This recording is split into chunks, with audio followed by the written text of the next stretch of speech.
Olá, olá a todas e todos. É um grande prazer, uma grande alegria fazer parte desse grande encontro, esse grande congresso, um congresso que já traz no nome o seu peso, a sua importância, Congresso Brasileiro Interdisciplinar em Ciência e Tecnologia. Traz o peso de ser brasileiro, de ser nacional, o peso da interdisciplinaridade, alguma coisa para mim especialmente cara, a importância de toda e qualquer atividade, e as ciências e a tecnologia como alguma coisa que cada vez mais ganha importância. Por isso eu quero começar agradecendo a toda a comissão organizadora pelo convite de fazer parte desse encontro. E hoje nós vamos falar basicamente sobre dois pontos, dois temas. Vamos falar sobre saúde mental e a pandemia. Nós vamos tocar aqui num sentido de que como que a saúde mental pode ter impactado na pandemia, num sentido um pouco diferente, inverso do que seriam os impactos da pandemia na saúde mental. Vamos falar um pouco sobre isso também, mas nosso enfoque vai ser nesse caminho contrário, da saúde mental impactando na pandemia. Nós vamos ter como protagonista, como ator principal da nossa conversa, o medo. Esse sentimento amplo, complexo, que exige técnica e dedicação para que a gente consiga, de alguma forma, conseguir modificá-lo, né? Nós vamos tentar estudar, então, analisar a estrutura psíquica da pandemia, conseguindo tirar aprendizados diversos da pandemia, a partir disso, nos âmbitos de saúde, tanto pública, quanto privada e quanto até pessoal, ensinamentos, aprendizados, apesar de todos os impactos. Será que a pandemia trouxe impactos? Vamos analisar diversas possibilidades de impactos, inicialmente, que a pandemia trouxe. A pandemia impactando, né, ela como um agente de impacto, como causador de impacto. Vamos começar pelo nome do congresso. O primeiro impacto foi na ciência. Nunca se produziu ciência com tanta intensidade e velocidade como nós vimos agora na pandemia. É claro que uma velocidade excessiva pode aumentar o risco de atropelos. Mas, de forma geral, a ciência realmente teve que aprender a se produzir de forma mais ágil, mais rápida, e essa produção, inclusive, se disseminar da forma melhor possível. E nós conseguimos colher frutos, sem dúvida nenhuma. A própria vacina foi alguma coisa que nos permitiu chegarmos onde estamos hoje, no sentido da evolução da pandemia. Tanto a vacina, quanto outras questões científicas também que foram sendo produzidas ao longo do tempo, mostrando que a pandemia impactou na ciência. Ainda mantendo no título do congresso, nós vamos para a tecnologia. Isso que está acontecendo hoje, agora, esse congresso, nada mais é do que um impulsionamento que a pandemia permitiu das tecnologias de forma geral, permitindo cada vez mais encontros virtuais, com mais qualidade, né? O impulsionamento da tecnologia, da disseminação da informação, a tecnologia nas filmagens, nos equipamentos de iluminação, de transmissão, a internet. Sem dúvida que a pandemia veio a impactar positivamente muitas dessas coisas. Tecnologias humanas, inclusive. Tecnologias médicas, tecnologias de fisioterapia, respiratória, por exemplo, fundamentais, foram aquelas que já existiam, inclusive, foram cada vez mais incentivadas e trabalhadas para que o resultado final fosse todo esse benefício que nós vimos como um impacto positivo da pandemia. Então, nós estamos aí vendo questões da vida prática, né? Impactos práticos da pandemia. Vamos ampliar um pouquinho para onde que essa pandemia pode ter impactado. Talvez todos conheçam esse lugar. Essa é Meca, né? Uma cidade sagrada para os muçulmanos. Basicamente, todos os dias do ano, Meca é assim, lotada de pessoas. Muita gente, né, circulando ali com finalidades espirituais, religiosas, e assim era antes da pandemia. foi dado o aviso de que existia uma pandemia e, por obrigação, Meca se tornou assim. Vazia, né, completamente vazia, mostrando um impacto claro da pandemia também em ambientes urbanos. Não foi só em Meca, nós vimos isso em vários centros urbanos, em vários locais, como aqui, por exemplo, a Avenida Paulista, um dos pontos mais movimentados do Brasil, com certeza, que também sentiu aí esse impacto da pandemia. Vamos dizer, nas cidades, na polis, onde a pandemia, o vírus, já começou a demonstrar determinados impactos. Caminhando para o lado da saúde, né, na saúde de uma forma mais geral, os impactos acabaram se mostrando de uma forma um pouco inversa em relação ao que se viu em Meca, na Avenida Paulista e em outros centros urbanos. O primeiro impacto foi a produção, a criação de centros para atendimento da Covid. Os hospitais de campanha, os hospitais de apoio, feitos especificamente para a Covid, ou seja, o impacto, claro, que só aconteceu porque existia a pandemia, que inicialmente estavam muito vazios, né, assim, foram produzidos aí sem nenhum tipo de... começaram do zero, e imediatamente depois do início da pandemia nós vimos o caminho contrário. Foi lá que muitas das pessoas que saíram das ruas e saíram de Meca, enfim, de vários lugares que estavam circulando, que costumavam circular com muita intensidade, muitos foram parar aqui, lotando esses hospitais.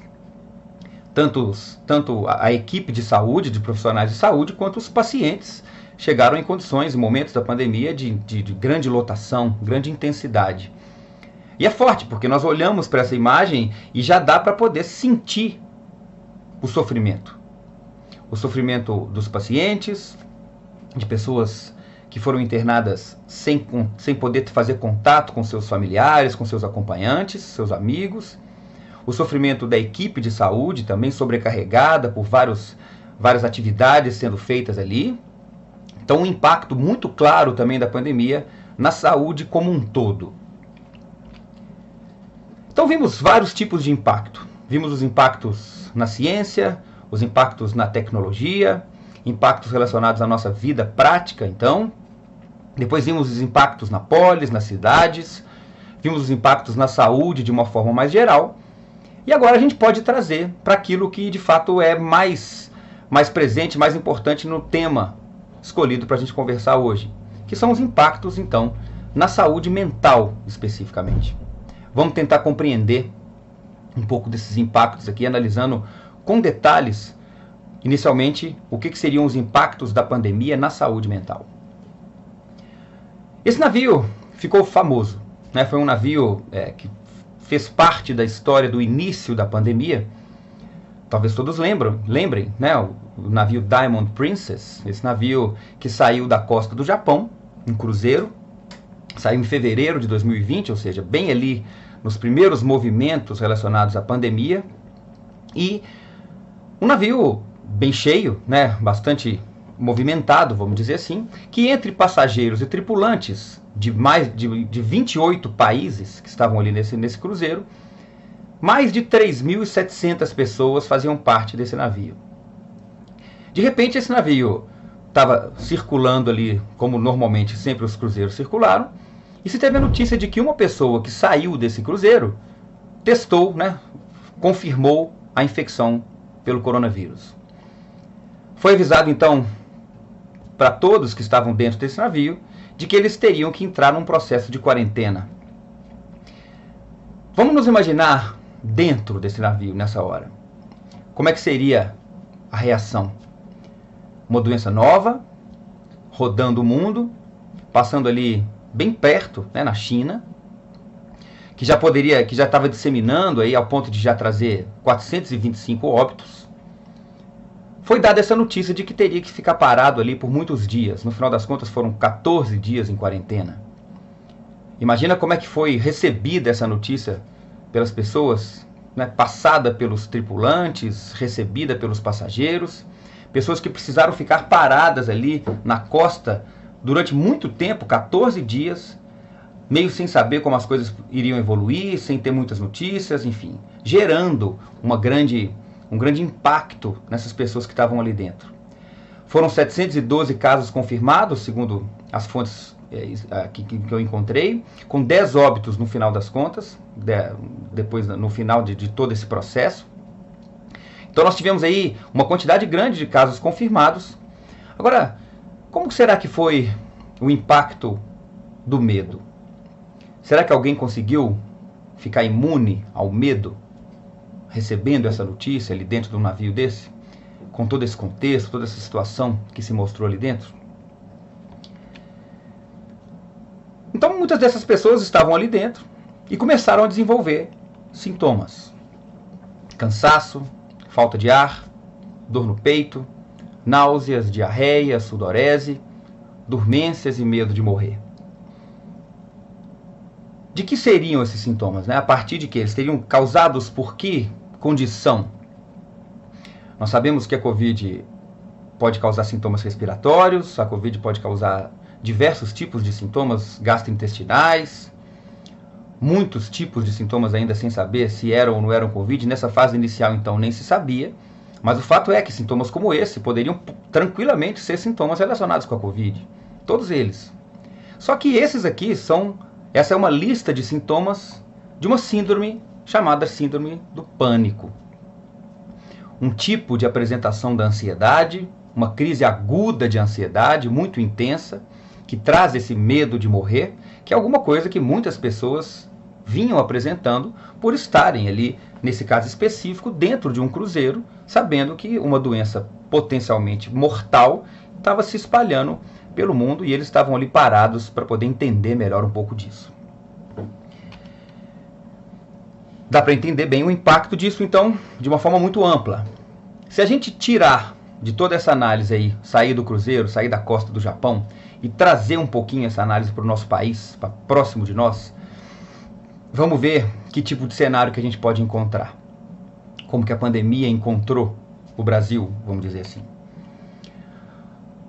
Nós já sabíamos desde antes da pandemia, através de dados da OMS, desse dado de 2019, ou seja, uma pesquisa que aconteceu antes disso, né, 2018, ali, quer dizer, antes da pandemia, que o Brasil já era o país mais ansioso do mundo. Não tem nenhum outro país que compete conosco em ansiedade, nós ganhamos de todos os outros.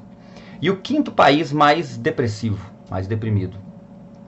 Então a pandemia já encontrou um Brasil com uma estrutura psíquica fragilizada, uma estrutura psíquica de muita ansiedade.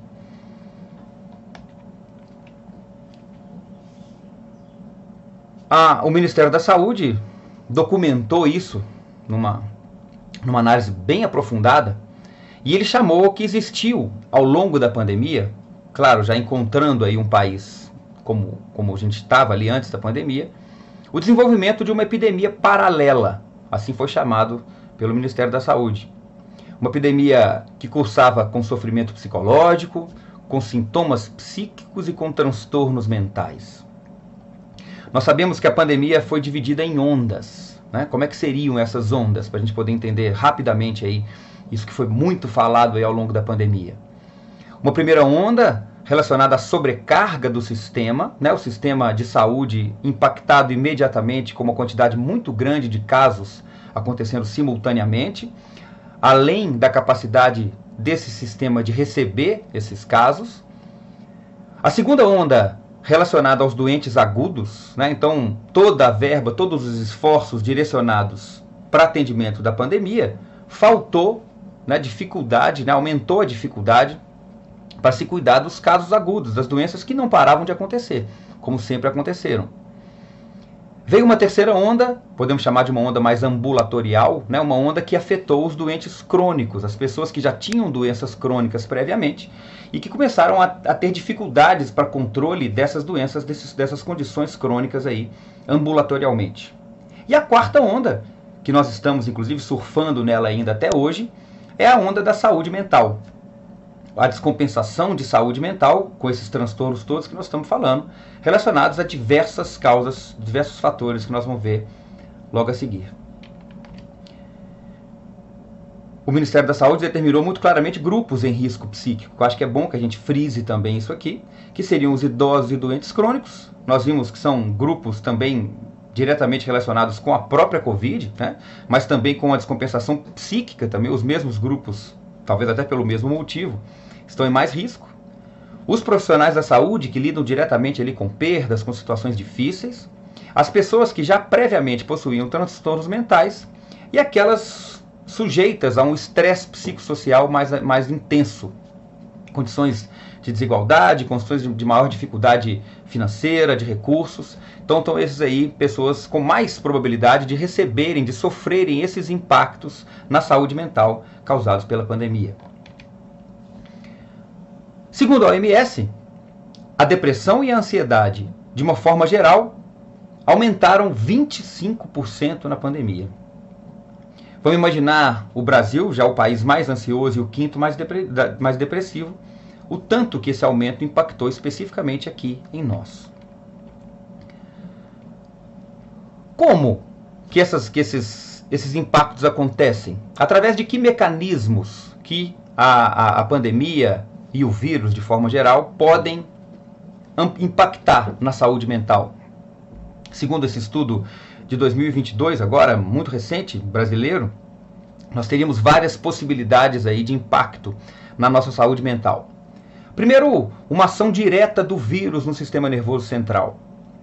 Esse ainda é um tema em estudo, ainda não está totalmente compreendido como que o vírus poderia afetar estruturas cerebrais responsáveis pelas emoções, pelo nosso estado psíquico, mas existe aí um forte indício de que alterações inflamatórias, mecanismos químicos aí, podem ter influenciado diretamente o sistema nervoso central, trazendo transtornos da saúde mental.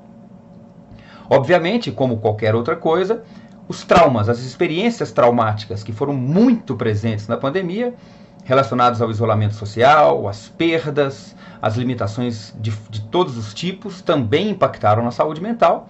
Então está tudo aí, o distanciamento social, as consequências econômicas, que ainda também estão sendo colhidas, casos em que o tratamento de transtornos mentais prévios precisou ser interrompido ou acabou sendo interrompido por todo esse impacto na rede de saúde, e as tensões familiares que também ganharam muito mais força com o enclausuramento, com a presença de todas as pessoas ali dentro das casas e diante também de todo esse estímulo exterior aí.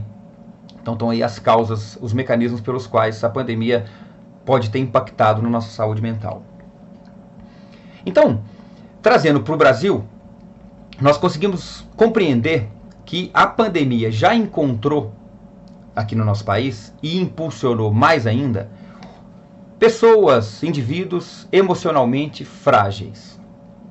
Nós podemos dizer isso, né? Obviamente que isso não é um dado geral, não são todos, né? Mas dentre os países do mundo, o Brasil se mostrava já antes da pandemia aquele mais ansioso e o quinto mais deprimido. Então, uma tendência a uma fragilidade emocional muito intensa.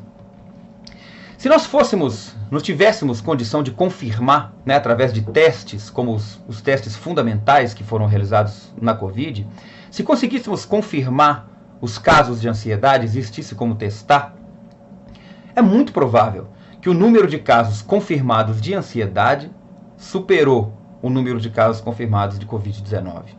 Ainda mais num país previamente campeão em ansiedade no mundo. Vamos analisar isso em números. O Brasil hoje, segundo o último censo, tem aí mais ou menos 212 milhões de habitantes. Como que é isso em relação, essa comparação de ansiedade e Covid, né? No Brasil, segundo os dados atuais, a prevalência de Covid foi em torno de 16%. Né? Quer dizer, nós tivemos mais ou menos 34 milhões de casos confirmados de Covid-19 nos 212 milhões de habitantes. E a ansiedade, como é que era? Né? Vamos pegar aqui um dado anterior. Esse dado vem desse estudo da psiquiatria, né? Um estudo brasileiro de 2019, quer dizer, de antes da pandemia também. A prevalência de ansiedade no Brasil estava em torno de 27,4%, né? O dado específico desse trabalho foi esse. Aí em torno de 58 milhões de casos. Já conseguimos ver um número bem acima do número de Covid, isso antes. A OMS falou que o aumento foi de 25% dos casos de depressão e ansiedade. Podemos ver onde é que esse número hoje no Brasil deve estar, provavelmente. E é importante nós lembrarmos que ambas essas estatísticas, as duas estão subnotificadas, com certeza. Não foram testados todos os casos de Covid, não teve os casos não confirmados, né? Os casos que não foram confirmados certamente são muito mais do que os confirmados. E da mesma forma, a ansiedade. Os transtornos mentais, de uma forma geral, especificamente a ansiedade, porque não são todas as pessoas que procuram atendimento tendo ansiedade, não são todas as pessoas que sabem que têm ansiedade, por isso poderiam procurar atendimento. E muitos dos casos, às vezes até sabidamente confirmados, sabidamente documentados, ou que a pessoa eventualmente até sabe, eles não estão compondo estatísticas como essa. Então, realmente, existe aí uma possibilidade de subnotificação em ambos os dados demonstrados aqui. Vamos entender esse cenário aí, como que a mídia, como que isso vem sendo divulgado já há algum tempo, né? Esse aqui é uma reportagem dessa revista, isto é, Dinheiro de 2022 agora, de março de 2022, mostrando aí um reflexo disso nas farmácias. O Brasil vende 123 mil caixas de remédio tarja preta por dia. Se a gente fizer a conta, são 5.144 caixas por hora. Em 2020, já no meio da pandemia, o aumento disso aqui, dessas vendas, foi de 4,27%. Só o clonazepam, esse famoso, que tem aí o nome comercial mais conhecido, tá aí. Só o clonazepam são 10 milhões de caixas vendidas por ano. Esse é o cenário brasileiro que merece essa tarja preta aí de atenção e cuidado. Como que isso foi avaliado em relação a impactos possíveis nessas vendas aí por esse outro grupo, Medicina S.A.? Essa reportagem de 2021 mostrou que a busca por ansiolíticos e antidepressivos cresceu mais de 100% na pandemia. Como é que foi feita essa análise? Através de um viés científico interessante, não assim, talvez com um rigor científico não muito forte, mas que é um dado interessante para se ver, para se perceber esses impactos, através de um site chamado Consulta Remédios, um site que eu particularmente uso bastante, que ele tem ali uma relação de remédios com seus nomes comerciais e com seus preços, né?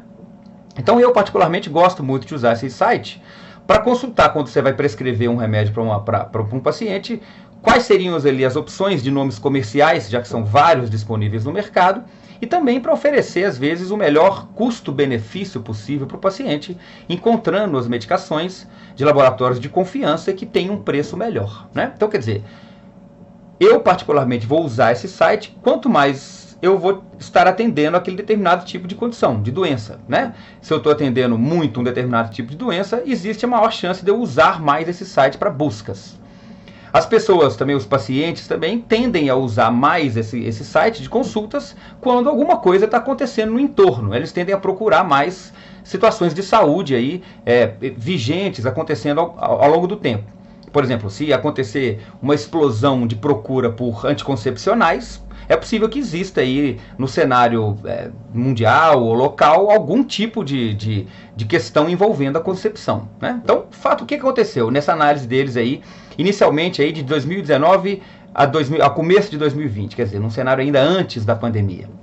Nós temos aqui alguns dos medicamentos mais comumente utilizados, né? Nós temos aqui um para insônia, um para depressão, outro para depressão, outro para depressão, e esse aqui que é o clonazepam, que a gente já falou, que ele está colocado como transtorno de humor, mas ele é mais um remédio para ansiedade, né? Um tarja preta ansiolítico. Já existia essa quantidade de vendas aqui, muito grande, especialmente remédios para insônia, antes da pandemia. O que esse trabalho, essa busca aí, essa avaliação do Consulta Remédios trouxe? Numa análise já de dentro da pandemia, dá para a gente observar com muita clareza o crescimento dessa busca pelas medicações de fundo psiquiátrico para a saúde mental. O Zolpidem, uma medicação para insônia, teve um crescimento de 113%. Todos os outros aqui, a fluoxetina, o escitalopram, a sertralina e o clonazepam, também mostraram um crescimento muito acentuado, muito expressivo das buscas por esses remédios, refletindo claramente que as pessoas estavam mais interessadas em saber informações sobre esses remédios, obviamente por estarem apresentando sintomas aí relacionados àquilo que esses remédios tratam. O que tudo isso reflete? Tudo isso reflete o medo. esse protagonista da nossa conversa de hoje. O que seria o medo? Essa sensação, esse sentimento profundo, inclusive necessário em muitos aspectos.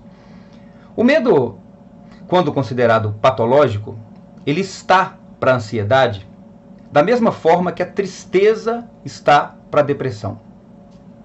Ou seja, o medo tende a ser uma sensação que envolve uma preocupação com o futuro, com coisas que inclusive podem não acontecer.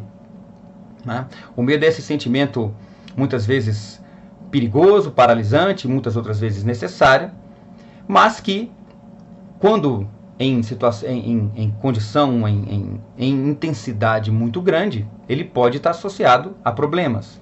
E está especificamente então direcionado, relacionado a essa ansiedade que nós estamos discutindo hoje aqui. Isso reflete, então, dois tipos de medo. Primeiro, um medo normal, que inclusive muitas pessoas têm ele comprometido.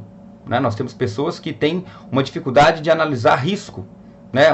Não tem uma noção do perigo. Né? Crianças pequenas são assim. Também outras pessoas com condições de deficiências intelectuais também têm essa incapacidade de julgar o risco exatamente por não terem medo. Né? Então nós podemos considerar esse um medo normal, um medo inclusive necessário, que seria um medo que estimula e protege. É importante a gente ter isso em mente, que existe um medo normal. Quando que o medo passa a ser um problema, passa a ser um medo patológico, um medo perigoso?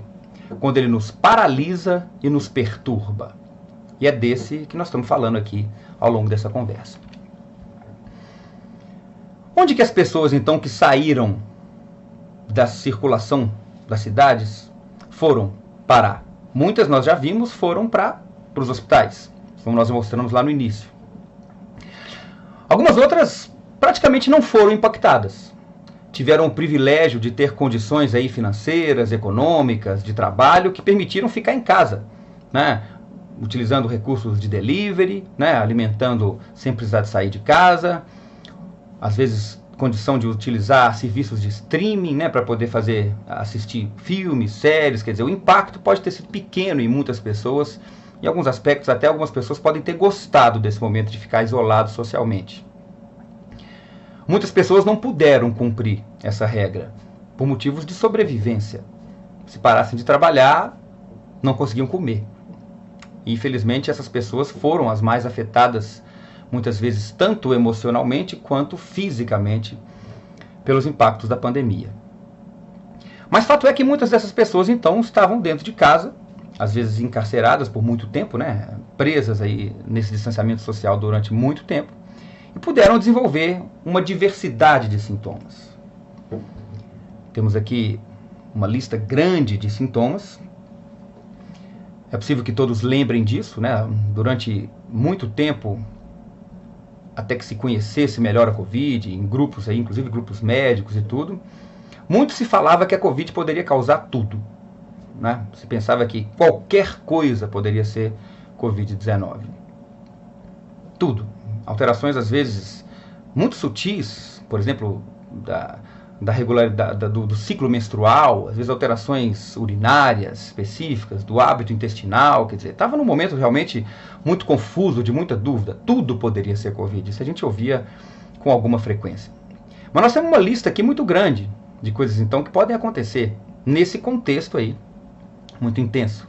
Questões que envolvem aí fundo neurológico, fundo psiquiátrico, fundo cardiológico, inclusive, palpitações, taquicardia, questões respiratórias, que é o local específico que o vírus se aloja, né, nas nossas vias respiratórias, então falta de ar, né? Nós temos dores de cabeça, náuseas, enfim. Todas essas possibilidades, no final das contas, foram colocadas como possíveis situações de Covid.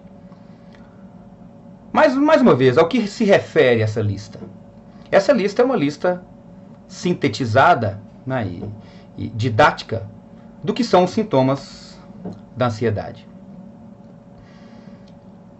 Dentro de um país mais ansioso do mundo, afetado por uma pandemia que impactou o nosso estado emocional, como nós vimos aqui, nós temos toda essa lista de sintomas que podem acontecer por causa da ansiedade.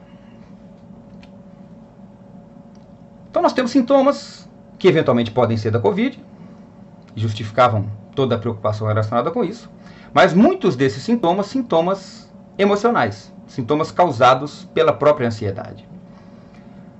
Ter esses sintomas, né, começar a apresentar esses sintomas, trazia o medo que nós falamos aqui. Esse medo como um sintoma da ansiedade, era então, por si só, um motivador, né, alguma coisa que estimulava mais sintomas. Fechando claramente esse ciclo vicioso de sintomas, de retroalimentação. Os sintomas alimentando os próprios sintomas através do medo. Esse ciclo é um ciclo perigoso, porque ele traz desconforto, ele traz cada vez uma quantidade maior de sintomas debilitantes, de sintomas que preocupam ainda mais dentro de um cenário de uma pandemia global, no início então ainda desconhecida. E aí vinha a dúvida: procurar ou não procurar um serviço de pronto atendimento, um serviço de urgência, de emergência? Como julgar se a gente deveria ir ou não? Nós estamos com sintomas, a pessoa estava com sintomas descritos e comentados como sendo sintomas de Covid. Devo ir, não devo ir? Só se for grave, se não for grave, a qualquer momento, né? Fica essa dúvida. Então entra um julgamento complicado de riscos e benefícios. O vírus também afetou essa nossa capacidade de julgamento de riscos e benefícios. Até essa capacidade de julgamento foi afetada pelo vírus. E muitas vezes, mesmo que os riscos parecessem claramente maiores do que os benefícios, muitas pessoas acabavam indo para os prontos-socorros e encontravam situações como essa, de superlotação, de dificuldade de atendimento, e com isso espera muito grande por um atendimento. E isso, inclusive, em pessoas dos grupos de risco. Mesmo pessoas sabidamente portadoras de doenças cardíacas, pessoas com quadros respiratórios, pessoas obesas. Esse que foi um grande aprendizado que a pandemia nos trouxe em relação a essa parte nutricional, a obesidade como um grande fator de risco, a obesidade como uma doença inflamatória. Mesmo pessoas que eventualmente tinham todos esses fatores de risco, acabavam correndo mais risco e indo procurar o pronto atendimento. Muitas pessoas com Covid, inclusive. Muitas não. Então é possível que nós, aqui no Brasil, né, o Brasil como a doença, o país, já desde antes da pandemia, o país mais ansioso do mundo, é possível que o impacto nos atendimentos de urgência aqui no Brasil tenha sido também o maior do mundo. Temos aí essa possível triste realidade estatística aí também ao nosso redor. Então, vamos analisar esse atendimento, né? Esse cenário de atendimento de urgência banhado por esse medo que é o nosso protagonista da conversa de hoje. Temos então uma doença desconhecida. Uma doença, nós estamos falando de fases mais iniciais da pandemia, né? Fases de início, meio e algumas coisas até de atualmente. Uma doença que no início não tínhamos informações sobre o que seria isso. Tudo poderia ser, podemos ir, podemos não ir. Como bem colocou o primeiro ministro da Saúde que enfrentou esse problema, uma doença que infectou o sistema de saúde, trouxe todo aquele caos das ondas que nós conversamos atrás, mas uma doença ainda desconhecida. Então, claro, isso é motivo de medo. E temos aqui um cenário bem peculiar, um cenário importante de se analisar, o cenário dos profissionais de saúde, que são por si só um grupo de risco, né? Os profissionais de saúde que lidam ali diretamente na linha de frente, não só para questões psíquicas e emocionais, como nós já falamos, mas os profissionais de saúde, obviamente, são um grupo de risco para a Covid, né? Tanto que o número de casos e até os óbitos dentre os profissionais de saúde, infelizmente, foi muito alto por esse motivo. Então, o medo nesses profissionais de saúde também tendia a ser muito grande, basicamente por 3 motivos básicos, 3 principais motivos. O primeiro deles é a inexperiência. Como que essa inexperiência se mostrou? Como que ela se manifestava? Temos então uma doença se disseminando com uma velocidade que essa geração nunca viu, com muita intensidade. E no início, as equipes de saúde estavam bem montadas, né? Todos os CTIs com todos os seus profissionais capazes de dar conta de toda a demanda que estava aparecendo. Por necessidade, começaram a ser desenvolvidos novos hospitais, novos leitos, novas unidades de CTI e aumentando então a necessidade de grupos, de equipes de profissionais de saúde gerais, né? Todas as áreas da saúde, médicos, enfermeiros, fisioterapeutas, fonoaudiólogos, psicólogos, enfim, toda uma rede de atendimento de saúde que precisava de mais gente. Além disso, os profissionais de saúde já qualificados, já treinados para isso, começaram a se infectar e precisavam de se afastar, às vezes por muitos dias. Houve um impacto emocional para muitos, alguns ficaram muito ruins, infelizmente alguns não sobreviveram à Covid, diminuindo esse número também. Então nós tivemos um impacto aí que apareceu a necessidade de se buscar novos profissionais para conseguir compor essas equipes. Não dá para um profissional, um intensivista, alguém treinado no CTI, ficar dando plantão um atrás do outro sozinho, né? Então ele precisa de revezar com alguém, ainda mais quando o número de leitos é maior, então precisa de mais gente ainda. Com isso, precisaram ser recrutados profissionais de saúde que não tinham experiência na lida com esses casos. Então isso aumentou a inexperiência, a incidência de inexperiência, por uma necessidade que o momento trouxe. E isso, obviamente, impacta no medo. Menos experiência, doença desconhecida, grave, potencialmente fatal, pessoas que não podem encontrar com os familiares quando voltam para casa e coisas desse tipo. Obviamente, o medo passa a ser aí um fator, né, um companheiro ainda mais predominante. Claro que vai trazer muito cansaço. Esgotamento físico, esgotamento mental, de pessoas que estão trabalhando aí continuamente para tentar se livrar desse momento, dessa situação, ficam muito cansadas. E óbvio, como terceiro fator, que está evidente em todos esses, o medo. Pessoas com medo de se infectar, com medo de não estar fazendo o melhor, com medo de levar essas infecções para casa, com medo de comprometer familiares e acompanhantes. Então nós temos realmente um cenário dramático que envolveu especialmente os profissionais de saúde ao longo dessa fase crítica, dessa fase inicial, dessa fase sem controle da pandemia. A pessoa passa por esse atendimento de urgência, o paciente que procurou o pronto atendimento eventualmente por um motivo de Covid mesmo, eventualmente por um motivo de uma ansiedade, como nós falamos, ou com outros motivos. E de repente, por questões aí que envolvem uma necessidade ou o quadro clínico que a pessoa está apresentando, a pessoa recebe a notícia de que ela vai ser internada, né? Ela recebe a notícia da internação. Esse momento da notícia da internação tem que ser visto também especificamente com detalhes nesse tema que nós estamos nos propondo a conversar hoje. Receber a notícia de uma internação nesse momento, o impacto é especialmente intenso. Sempre é, né? Falar que vai internar por qualquer motivo que seja, sempre é uma coisa que deixa qualquer um ali preocupado. Muda planos, planejamentos, quem vai acompanhar, como é que vai ser. Agora, ainda mais uma notícia de uma internação numa condição dessa. Uma internação por Covid, por possível Covid, que não pode ter acompanhantes, que vai ter que ser em situação de isolamento, que não vai ter contato com ninguém e que ninguém sabe se vai sair, né? Muitas dúvidas rondando, muitas notícias ruins acontecendo para todos os lados. Então, essa notícia da internação potencializa o medo. O medo que vem com toda força. E às vezes de pessoas que estavam com sintomas de ansiedade. Vamos imaginar que existisse aí aquela condição que nós falamos. Um profissional inexperiente, cansado, com medo, que viu aquela situação acontecer, uma pessoa chegando no pronto atendimento, e de uma doença que poderia manifestar com tudo, né? A pessoa já estava tendo determinados sintomas. Muitas vezes a internação acontece por uma precaução, por um excesso de zelo, para a observação. Isso é uma rotina, né, na prática médica, na prática de saúde como um todo.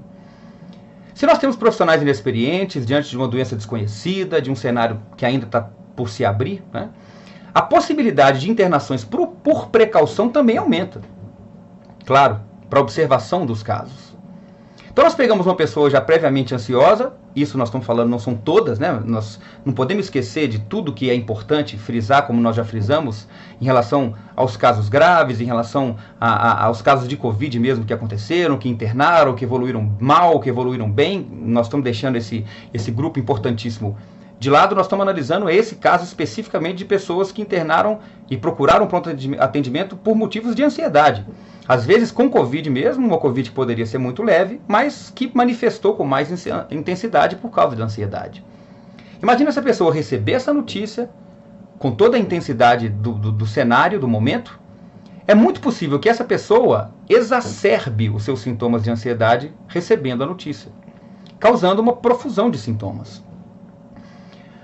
Às vezes pessoas que já tinham doenças prévias, pulmonares, por exemplo, que já deixavam a saturação de oxigênio naturalmente mais baixa, pessoas que poderiam começar a ter cansaço, falta de ar, por causa daqueles sintomas de pânico que nós vimos anteriormente, e poderiam se tornar extremamente agitadas, por causa desse medo todo que acometeu essas pessoas no momento da internação. Muitas vezes esses sintomas podem causar mais queda de oxigênio. A pessoa altera a sua respiração e com isso pode diminuir a oxigenação do sangue. São questões que podem acontecer. Então muitas pessoas acabam sendo internadas por descompensações do pânico, mas com sintomas de Covid. Às vezes com testes positivos, ou eventualmente antes de existirem os testes. E isso pode levar, inclusive, a situações limítrofes dramáticas de intubação, né, quer dizer, ventilação mecânica, para controle de sintomas como esse causados por motivos emocionais. É possível que algumas pessoas ficassem, por exemplo, tão agitadas que a intubação viesse como um controle dessa agitação. Também uma prática possível dentro do intensivismo é a gente manter o paciente intubado, ou às vezes até intubar, por estar muito agitado, por não conseguir ficar bem fora do respirador. Então está aí, dentro de toda a inexperiência que nós traçamos, o cansaço, a dúvida, o medo, a possibilidade também até de intubação motivada ou influenciada por questões de fundo emocional. Muitos venceram as internações, felizmente muitos mesmo, né? Conseguiram passar por tudo isso, conseguiram chegar ao momento desejado da alta, fundamental, um momento muito bonito, muito celebrado durante muitas vezes. Foi criada uma rotina, inclusive de um certificado, né, de eu venci a Covid, que foi muito bonito para muitas pessoas. Mas nós não podemos deixar de avaliar também a diversidade de possibilidades psicológicas das pessoas. E nós podemos pensar que algumas dessas pessoas levaram para casa algo que vai fazer sempre lembrar daquele momento difícil. Como se fosse um objeto de lembrança mesmo, que vai lembrar, não que venceu, mas que passou pelo que passou, né? Pelas dificuldades. Então olhar para aquela cena, né? Olhar para aquele objeto, para aquele certificado, pode ser alguma coisa que traga reações. E como nossa sociedade consegue transformar tudo em itens de consumo, várias foram as formas que apareceram aí no mercado para conseguir ainda reviver, né, na mente de quem passou por tanta dificuldade, às vezes não vestido ela mesma, mas olhando na rua alguém andando com aquilo, para relembrar ali as estruturas psíquicas emocionalmente frágeis ficarem sempre se lembrando de momentos difíceis como foram esses. Para última parte aí da nossa conversa de hoje, vamos falar sobre essa entidade clínica nova aí que tem sido muito falada também, a chamada Covid longa. Uma entidade muito importante, ainda em estudo, ainda em análise, que precisa de ser vista com todo cuidado, realmente que tem trazido cada vez ainda muito impacto para pessoas, para o sistema de saúde como um todo, que tem basicamente 3 grupos de possíveis manifestações, as manifestações neurológicas, respiratórias e de outros tipos. Temos aí fadiga, perda de memória, de concentração, dor de cabeça, insônia, alterações respiratórias, como falta de ar, tosse, dor no peito e outras alterações que envolvem até o sistema cardiovascular, palpitações, dores musculares também, alterações da pele, queda de cabelo, questões que acontecem também em outras doenças crônicas, doenças agudas graves e que vêm com muita força numa pandemia com o número de casos tão aumentado. Sem nenhuma dúvida, aqueles casos moderados e graves, né, que foram internados em CTI, com confirmação laboratorial, confirmação de exames de imagem, são casos que têm uma possibilidade forte de desenvolver a Covid longa. Desenvolver todas essas manifestações aí que nós conversamos sobre ela. E por isso justificam essa nova vertente também de tratamento, que é a reabilitação pós-Covid. Existe esse grupo específico da saúde agora que reabilita pacientes vítimas de Covid de uma forma pós-infecciosa, né, depois da infecção. Muitas pessoas muito debilitadas com isso hoje. Mas vamos analisar um pouquinho um caso clínico. O tópico aqui, um caso, enfim, só para ilustrar, né, esse tipo de cenário, né, esse tipo de possibilidade, um caso de uma reabilitação pós-Covid. Não é um caso absolutamente real, mas um caso com todas as questões que a gente viu muitas vezes. Eu atendi e até atendo ainda eventualmente no centro de reabilitação pós-Covid, avaliando questões neurológicas, né? São pacientes muito referenciados para nós. Então vamos analisar um caso clínico aqui, hipotético, mas bastante real. Uma senhora de meia idade foi agendado para ela um atendimento neurológico na reabilitação pós-Covid, primeira consulta. E a pergunta é: qual é a queixa? Qual é o motivo de você estar aqui? Não, eu estou tendo muita perda de memória, muito cansada, dormindo pouco, não tenho dormido nada, estou com falta de paciência, com todas essas questões depois que eu tive Covid. Tá certo. E vamos entender, você ficou muito tempo entubada, na ventilação mecânica, no tubo, né? Muito tempo? Não, graças a Deus não tive nada disso, não precisei de tubo. Ah, certo. E no CTI, muito tempo no CTI, não, também felizmente não precisei de CTI. Mas a internação foi longa, não cheguei nem a me internar, não. Então como é que você teve muitos sintomas, a quantidade de sintomas foi muito intensa? Não, felizmente eu não tive sintoma nenhum, fiquei até muito bem. Ah, tá, e como é que você ficou sabendo que você teve Covid? Não, porque eu morava com 2 pessoas, as 2 tiveram, até uma delas infelizmente ficou muito grave, e eu acabei fazendo o teste e deu positivo. Então nós estamos diante de uma situação de uma pessoa que estava em atendimento de reabilitação pós-Covid para um caso assintomático, confirmado por um exame que inclusive existe exame falso positivo, como qualquer exame pode ter. Será que essas situações como essa, da Covid assintomática, ou seja, o vírus não conseguiu afetar profundamente nenhum órgão da pessoa para manifestar sintomas, será que a Covid conseguiria trazer complicações e sequelas longas, prolongadas numa pessoa como aquela? Fica isso para a gente poder pensar em relação aos casos muito leves ou mesmo assintomáticos. Essa dúvida, essa possibilidade de que a Covid longa, nesses casos, ou pelo menos em alguns desses casos, nós não podemos deixar de considerar, levando tudo isso que a gente falou hoje aqui, nós não podemos considerar que a Covid longa, em muitos desses casos, pode ser nada mais, nada menos do que a exacerbação de sintomas ansiosos. Então nós vimos aqui uma avaliação ampla da Covid em todo o cenário, a situação pré-Covid, durante a pandemia, as coisas que aconteceram impactando especialmente a saúde mental. Vimos esse caminho inverso da saúde mental impactando na pandemia. E até hoje, nessa quarta onda da saúde mental, observando impactos que ainda estão em andamento por aqui. Felizmente, já dá para ver no horizonte o controle da pandemia. Esse belo horizonte que a gente consegue enxergar atualmente. Mostrando que nós conseguimos enfrentar os sintomas físicos, os sintomas da Covid, pela ciência, pela tecnologia, nos livrando dessa aí. Mas nós também precisamos de pegar esse aprendizado, esse esforço todo que foi feito pela ciência, pela tecnologia, na superação dessas questões físicas. E sem medo, precisamos também enfrentar os impactos psíquicos e emocionais da Covid e de todo o contexto que envolve a nossa saúde mental. Muito obrigado mais uma vez e um grande abraço a todas e a todos.